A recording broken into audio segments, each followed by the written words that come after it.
And welcome back to my channel. Unless you're new here, and then just welcome. My name is Rusty, and this is my channel where I spotlight me favorite movies, mostly horror, and me favorite music, mostly metal.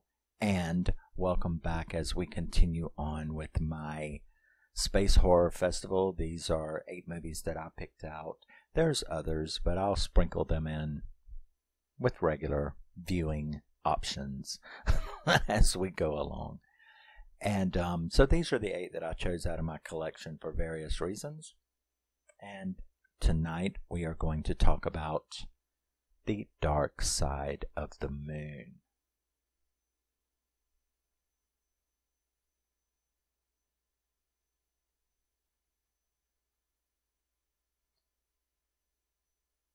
Got this with slipcase. This is the absolutely beautiful Unearthed edition. Unearthed Classics from Unearthed Films. This is their 4K remaster of it. It's not a 4K, but I mean, they did a restoration 4K scan of it. It's very, very beautiful, and I was very glad to get it. I remember this from when I was a kid, and I like it. It's really cool. A little cheesy horror movie. So, The Dark Side of the Moon was released in 1990. And it was directed by DJ Webster, who I looked to see if he had any other work. And actually, he kind of went on to just be like music video director. And I found out he directed one of my favorite Pam Tillis videos, which is Maybe It Was Memphis. So that was neat to find that out. It was written by Carey Hayes and Chad Hayes and stars Robert Sampson, Will Bledsoe, and Joe Turkel. Okay, so The Dark Side of the Moon, and we'll get more into this cool release, but The Dark Side of the Moon is set in the year 2022. Boy, did like sci-fi movies. A lot of people, I don't know if you've noticed it, but a lot of movies from the 70s and the 80s and the 90s like seriously underestimated the intelligence of human beings, because like I said, this movie is set in 2022. For those who may wonder, Event Horizon, which we'll do at the end of this thing, it is set in 2047. That's not that long away. And it says, and I know it said in the beginning, like we had a colony on Mars in 2015. We had started mining Mars by 2038, and the events of Event Horizon takes place in 2047. And it's not because they were wrong, though. They were wrong about human nature, because we should be on Mars by now. We should have a colony on the moon by now. And it's just really interesting that when you go back and you see movies like this, you would think, boy, you know, they're wrong, because the year this was set is already past. And it's like, but they weren't wrong. They were wrong about humanity, is what they were wrong about. Because technically, we should be in all of these places. But we're too busy wondering, you know, and trying to stop people from reading books and who your neighbor is sleeping with and all that kind of really, really important stuff that, you know, not advancing humanity and taking us to the stars. There's a lot more important work to do. Okay. So this is set in 2022, and it's the maintenance ship Space Corps 1 on a refab mission to repair nuclear satellites in high orbit of Earth. The crew consists of Flynn and Philip, Paxton, Leslie, who is an interesting android, Giles, Dreyfus, Alex. The ship begins to malfunction and it starts drifting. So they're drifting. They don't know what they're going to do. They know that they have about 24 hours of oxygen left because of the power outage. The scrubbers aren't working. So, you know, they're in trouble. And they make a pass around the moon to get to some of these things. So while they're drifting, they're coming around the dark side of the moon when they spot something.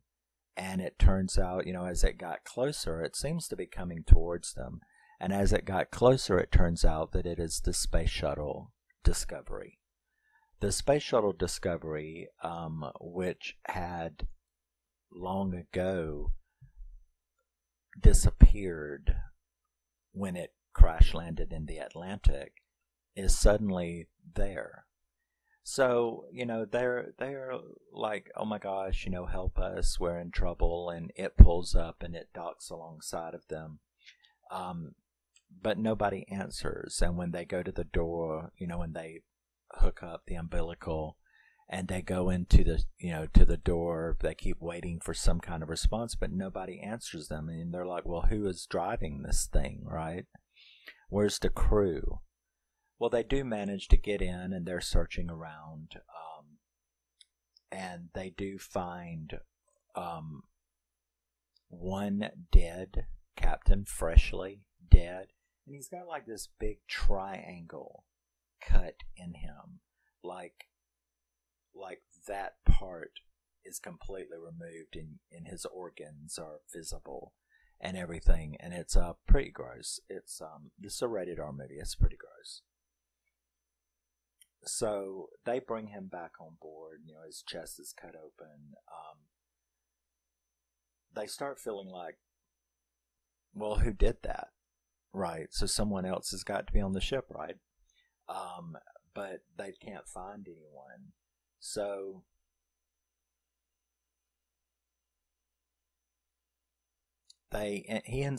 Giles ends up going to the android, Leslie, and wants to know information on the space shuttle.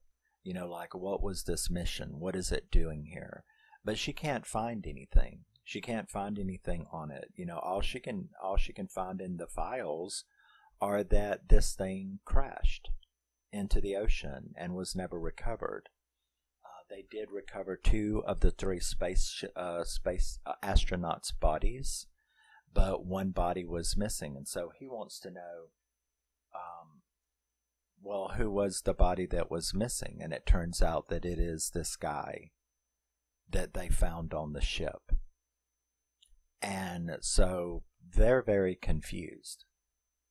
So he wants to know, well, where exactly did the ship crash when it disappeared? And she gave the coordinates off the Atlantic, in the Atlantic off the coast of Florida and Bermuda. And it was right smack dab, in the Bermuda Triangle. So, okay, well, that's kind of interesting. So then he wants, here he knows now that it disappeared in the Bermuda Triangle, and here it is on the dark side of the moon, meeting them, and it's definitely a mystery. So they start feeling like,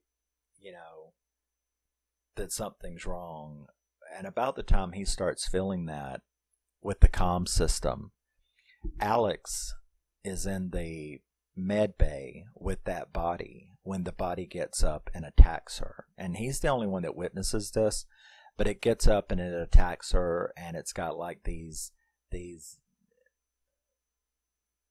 demon eyes, and it kind of like speaks biblically, talking about how, the day of reckoning is here and you will all be mine and stuff like that. In other words, he's sounding like, Satan is what he's sounding like.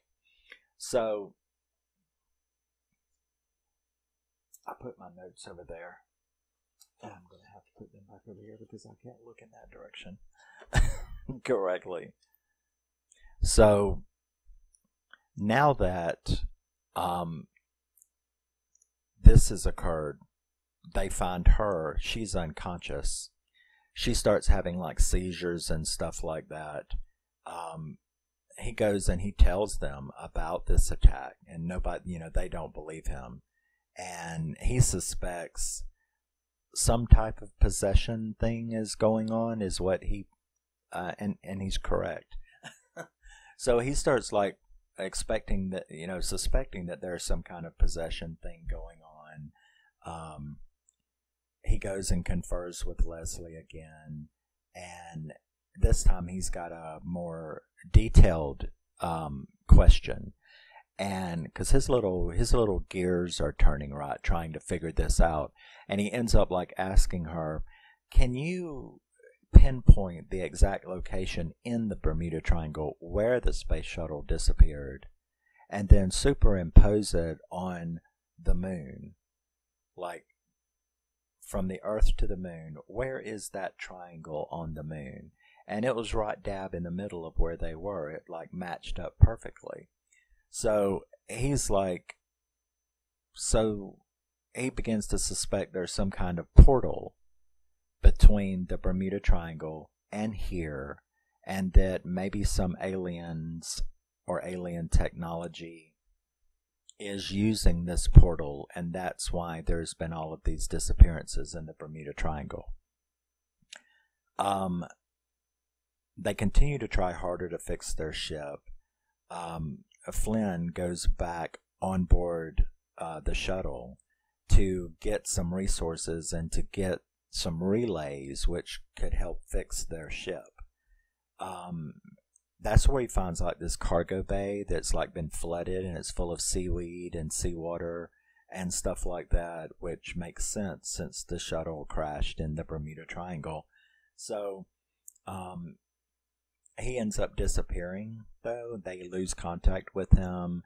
A couple of them, Giles and Dreyfus, they go over there to try to find him, and instead they find him like strung up, sort of like they had found that first guy. He was strung up and he was dead and he was all cut open as well. So some paranoia starts to creep in because, of course, you know, everybody's like, who's killing these people? Who's killing us? So they start trying to blame each other. They find him dead, correct, and he's got the triangle cut like all of the others.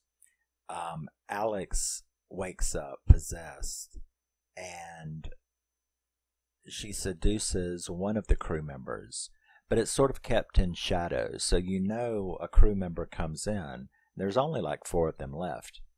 But the crew member, and I thought it was Philip, you know, because he's like the horn dog of this crew, because, you know, there's always got to be one.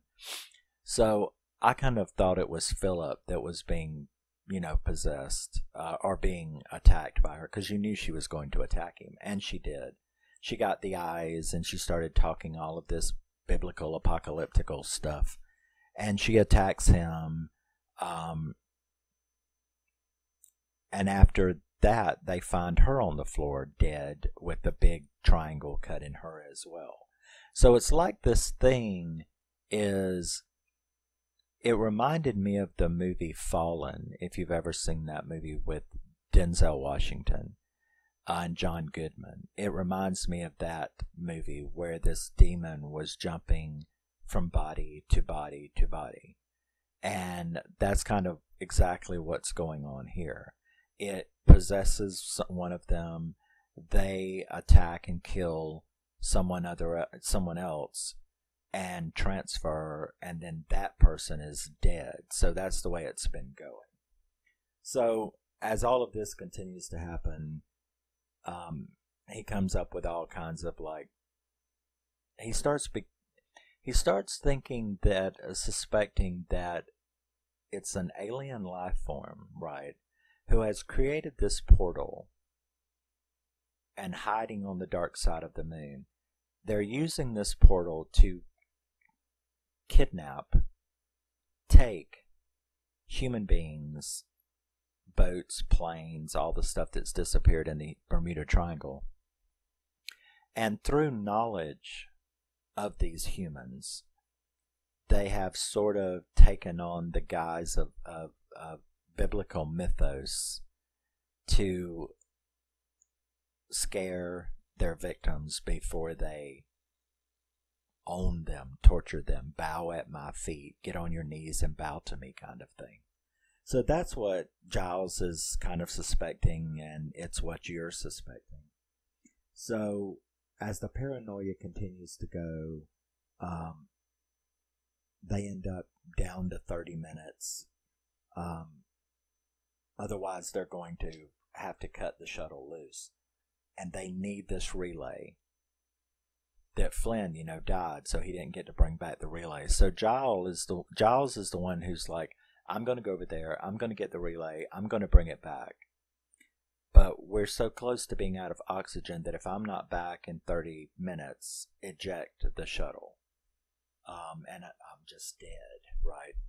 So he goes and he tries to do that, and you got all this really cool stuff that takes place with him trying to get it, and obviously being fought against by some kind of entities, supernatural entity, and making Murphy's Law. What can go wrong does go wrong. That's not Murphy's Law, is it? Maybe that was an incorrect analogy. But so Giles is late, and Philip really wants to, he don't like him anyway. So he tries to eject the shuttle even though he's got a couple of minutes left, and he barely manages to get back on board. And this entity is still jumping from person to person. And you end up finding out that it's Paxton and not Philip, because that's who I thought it was Philip. But Paxton is the one that Alex had possessed, and him and Philip end up having a knockdown shootout in the main room. You got only Giles and Dreyfus left, and we have a sort of kind of the final act begins, where Dreyfus and Giles sit down for coffee because, he's got one more plan that he's going to try, and that is to try to get some kind of communication signal through one of these satellites back to Earth. So they sit down and take a break, and here's where Dreyfus fucks up. I think Dreyfus wanted to get back to Earth, which I don't understand. If they have this portal, why don't they just come and invade? Why are they doing this? But who knows? Maybe it's just one alien, and this is how he's doing things. But he screws up when they sit down and have coffee because Dreyfus has a severe allergic reaction to creamer. I guess he's allergic to milk or, whatever. But it will cause him to die. And yet when they sit down to have this cup of coffee, he watches Giles, and Giles pours cream into his coffee, and sort of like he was trying to mimic him or something, he picks up the cream and he pours it into his coffee, whereas Giles immediately is like, but that will kill you, and he picks it up and he drinks, and he's like, is there a problem? And that's when Giles can't really hide it. He's like, no, there's no problem. Anyway, I've got this new idea. I'm going to try to get a message to the satellite. But that creature knew that he knew. And so the confrontation begins. He goes and he's doing his stuff on the thing, and Dreyfus walks in, and he's like, did you get it done? And he's like, yeah, I got it done. And then he starts telling him, I own you, you're mine, you're going to bow before me, and starts talking all of this, biblical stuff. And that's when Giles kind of lets him know that I've already figured this out, and actually, no, I'm not going to bow before you, and no, you're not going to rule us all, and all of this kind of stuff. And then you see that he had tricked this entity, because he wasn't sending an innocent message to the satellite. Remember, these are nuclear satellites, nuclear-armed missiles on these satellites. And instead, he sacrificed himself, and that was that he turned around and the entity saw what he had done, and that was he had configured the satellite to shoot the ship. And it did, and it unfortunately killed Giles as well, but I guess he did it to protect humanity. And the entity was not very happy when that nuclear, missile was coming down their throats. And then that's when the ship blew up. And then we see the dark side of the moon. We see the landscape. And you can see like old galleons from the 1600s. And you can see battleship, and you can see planes, and you can see pretty much everything that has disappeared in the Bermuda Triangle is actually spread out in this area on the dark side of the moon. And then the movie ends, and it's very cool. It's very cool. And I was really excited when they announced this and when they released this. It's a wonderful, fully restored 4K, new 4K scan transfer. It comes with a really cool book in it.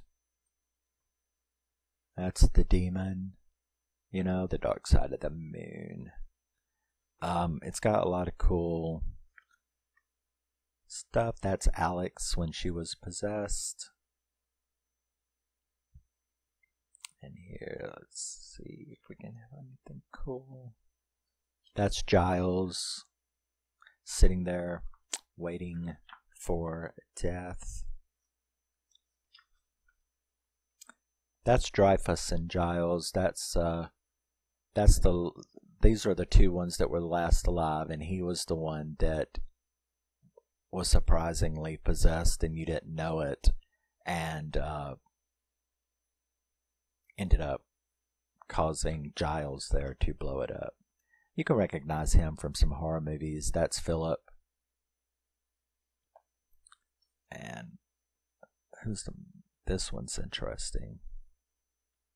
That's, of course, the android. That's Leslie. She's really, really cool. I like when what we later found out was Paxton when he was possessed. When he comes in there, I don't know if Paxton knew that this was not a human being, right? But he walks up to Leslie sitting there, and it makes you laugh because she's always talked really technical and everything, and she's got this soft, computer voice. And when Paxton walks in there, obviously with his eyes and everything all thing there, she looks up at him and she's like, "Back off, motherfucker." And that's what she says, and you're like, where did she get that programming? You know what I mean? Because she literally said, I'm trying to think of her exact words, "Back the fuck up off me, motherfucker," or "Get the fuck away from me, motherfucker." But whichever it was, you definitely didn't expect that to come out of this android's mouth, so that was pretty cool. He's cool. That's Paxton. If you don't recognize him, that's the guy from Blade Runner, The Tyrell. That's Tyrell from the Tyrell Corporation. Or, I wasn't even speaking into the mic. Tyrell from the Tyrell Corporation in Blade Runner, that's who plays Paxton. So yeah, this release is really nice. I was really glad to get it. I was excited because I remembered it from childhood. It's one of those movies when I was like 15 or something like that I saw on DVD. Rented on DVD from the video store. Because let me tell you, once I discovered horror at the age of 14, the local video store, I was grabbing everything horror that I could get. So yeah, it would probably been 14 or 15 that I saw this. Oldie. But yeah. The Dark Side of the Moon. This is the Unearthed Classics 4K restoration transfer. Scanned from the original negative. It's really beautiful. It's a cheesy movie. It's supposed to be a cheesy movie. But that's an interesting storyline. Think about it. Have you heard that before? Alien, getting into some supernatural powered alien who has been kidnapping human beings for hundreds of years and has kind of really gotten into the devil god mythos and decided he was going to be Satan and has been using a portal between the Bermuda Triangle and its exact match on the moon to transport or to kidnap humans and vessels and stuff. And so that was pretty interesting. There is a lot of blood in this movie. The stuff is pretty gory. There is no CGI, of course. It's all practical. They did a really good job. The kills are pretty gross. And the acting is really good. Philip, I recognize Dreyfuss too. I didn't really recognize Giles. Leslie looks familiar, but I don't know where I've seen her before. And then of course Tyrell from Blade Runner. So the acting's good. The special effects are cool for that era. It's just a really interesting, nice little popcorn sci-fi horror movie. And yeah, so if you have seen it, let me know. Tell me what you think about this release. What you think about the movie. Did you like it? Did you hate it? Have you never ever even heard of it? And I will see you in day 6. That was day 5. So I will see you in day 6. Love you, miss you, bye-bye. Always remember and never forget, you're a very, very special person. No matter what anybody says, if they try to tell you differently, they're just lying to you. And I will see you in the next day. Bye-bye.